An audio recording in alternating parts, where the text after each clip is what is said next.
चाकून सपासप वार, महिला ठार, वार करणाऱ्या 4 पोरी. नगरच्या दरोडेखोर मुलींच्या कृत्यानं महाराष्ट्र हादरला. अपंग महिलेच्या घरात घुसल्या, तिला मारलं आणि लाखोंचे दागिने चोरले. नगरचा बोल्हेगाव परिसर शहरापासून दूर आणि शांत. उपनगराचा हा भाग. याच भागातल्या कौस्तुभ कॉलनीत बाळासाहेब पाटील, त्यांची पत्नी मनीषा आणि मुलगा अनिकेतसह राहतात. पत्नी दिव्यांग, पण बाळासाहेबांचं तिच्यावर फार प्रेम. म्हणूनच घरातलं सगळं काम बाळासाहेब आणि त्यांचा मुलगा अनिकेतच करायचा. त्यांचं मूळ गाव कोपरगाव तालुक्यातलं आचलगाव, पण नगर MIDCत व्यवसाय सुरू केला आणि अख्खं कुटुंब बोल्हेगावात शिफ्ट झालं. इथल्याच MIDCत आदिराज इंजिनिअरिंग वर्क नावाने वर्कशॉप सुरू होतं. बघता बघता भरभराट झाली. सगळं व्यवस्थित सुरू होतं, पण 12 डिसेंबरला या कुटुंबाच्या सगळ्या भरभराटीला नजर लागली. त्याचं झालं असं, शुक्रवारी नाशिकच्या निफाडमध्ये बाळासाहेबांच्या मेहुणीच्या पुतण्याचा साखरपुडा होता. त्यासाठी बाळासाहेब आणि अनिकेत 2 व्हीलरवर निघाले. मनीषा दिव्यांग असल्यानं त्यांना सर्वत्र घेऊन फिरणं शक्य नव्हतं. त्यातच सध्या नगर आणि नाशिकमध्ये थंडी असल्यानं बाळासाहेबांना तिला घरीच थांबण्याचा सल्ला दिला आणि दोघेही नाशिकच्या दिशेने निघाले. 12 तारखेला कार्यक्रम झाला. उशीर झाल्यानं घरी परतण्याऐवजी दोघेही येवल्याच्या मानोरीत बाळासाहेबांच्या बहिणीकडे मुक्कामी गेले. त्यावेळी त्यांनी पहिल्यांदा घरी फोन केला, पण फोन कुणी उचलायला तयार नाही.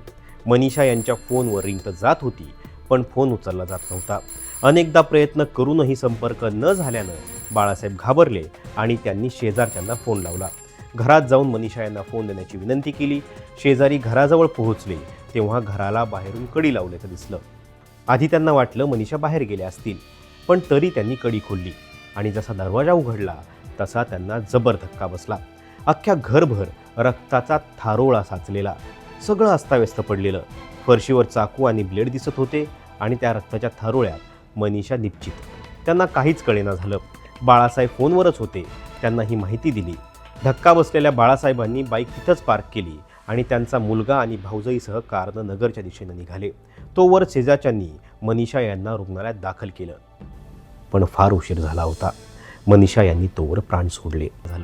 हे कुणी केलं असेल याचा काही सुगावा नव्हता, कारण आजवर ना बाळासाहेबांनी ना मनीषा यांनी शत्रू तयार केलेले नव्हते.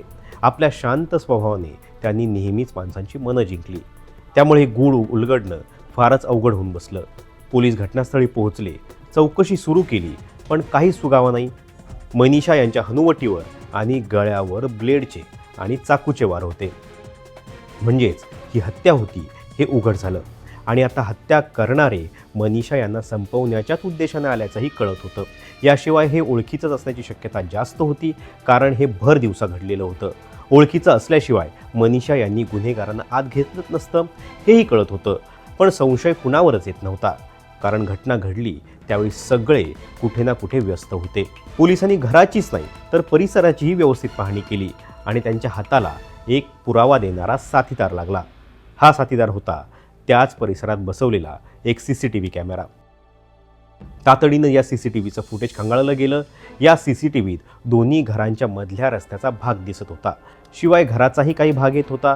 फॉरेन्सिक एक्सपर्ट करून ही हत्या कधी झाली असेल याची वेळ काढली आणि त्याच वेळेतलं फुटेज तपासणं सुरू झालं आणि तितक्यात पोलिसांना एक बाईक दिसली.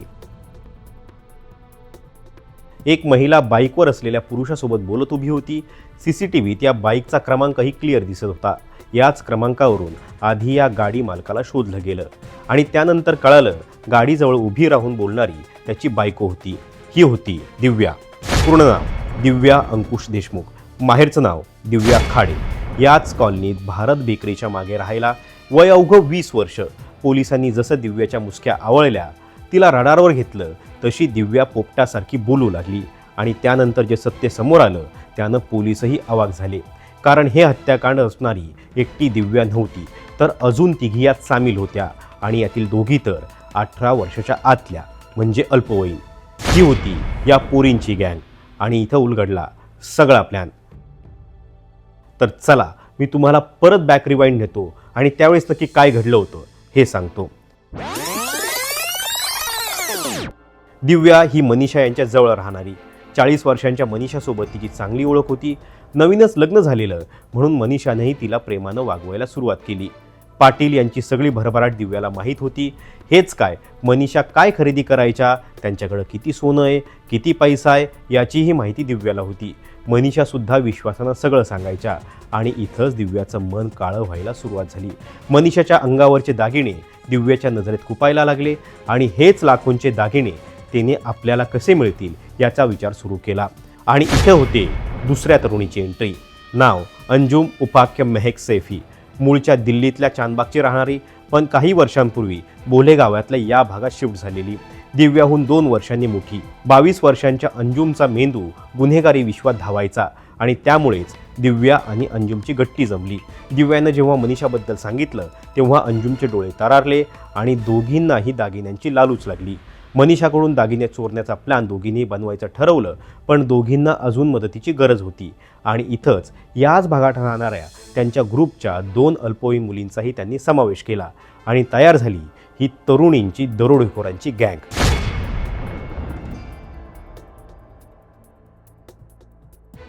दिव्या नेहमी मनीषासोबत बोलायच्या.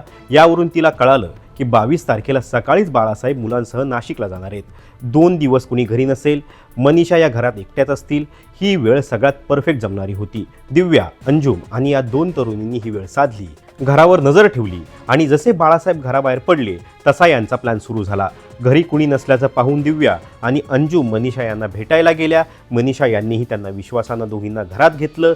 दोघीही बोलत बसल्या. त्यानंतर इतर दोघीही जबरदस्ती घरात घुसल्या आणि घराचा दरवाजा आतून लावून घेतला. दिव्या अंजुमनं मनीषा यांना पकडलं आणि दागिने खेचण्याची सुरुवात केली. मनीषा यांना आपण जबरदस्ती फसल्याची जाणीव झाली आणि त्यांनी आरडाओरड सुरू केली. पण इथं घरं लांब लांब, त्यामुळे कुणीच काही येत नव्हतं. पण जसं मनीषांनी ओरडायला सुरुवात केली तसं दिव्या आणि अंजुमनं ब्लेडनं वार केले. त्यांचा गळा चिरण्यात आला आणि मनीषा जशा जमिनीवर पडल्या या दोघींनी घरातले दागिने घेऊन पोबारा केला आणि जाताना बाहेरून घराला कडीही घातली. आता प्रश्न होता दागिन्यांचं करायचं काय, तर तोही प्लॅन यांनी आधीच बनवलेला होता. दागिने विकले असते तर संशय आला असता, म्हणून त्यांनी हे दागिने एका विश्वासातल्या सोनाराकडे गहाण ठेवले. त्यातील एका मुलीच्या नावावर 92,000चं कर्ज उचललं आणि त्या मुलीला 12,000 दिले आणि बाकी पैसे तिघींनी वाटून घेतले. दिव्या अंजुमसह चौघी आता पोलिसांच्या ताब्यात आहेत. अवघ्या 48 तासात पोलिसांनी हत्येचं गूढ उकललं आणि या महिला गँगला बेड्या ठोकल्या. पण यात एक प्रश्न सारखा सतावत राहतो.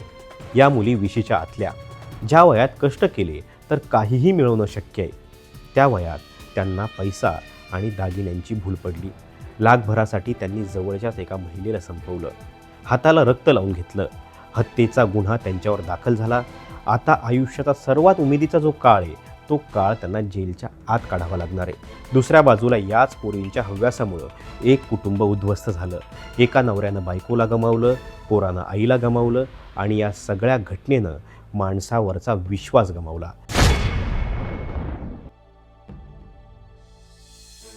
यापुढे या भागात कुणीही कुणाच्या दारात जायला घाबरेल, कुणाच्या सुखदुःखाला पळायला घाबरेल. प्रत्येकाची नजर शंकेची असेल. माणुसकीची जागा संशयाचं भूत घेईल आणि यातून जे नुकसान होईल ते कधीही भरून न निघणार आहे. त्यामुळे प्रत्येकानं आपल्या मुलांवर चांगले संस्कार करणं गरजेचं आहे. पैशाच्या लोभी भूतापासून त्यांना दूर ठेवणं गरजेचं आहे.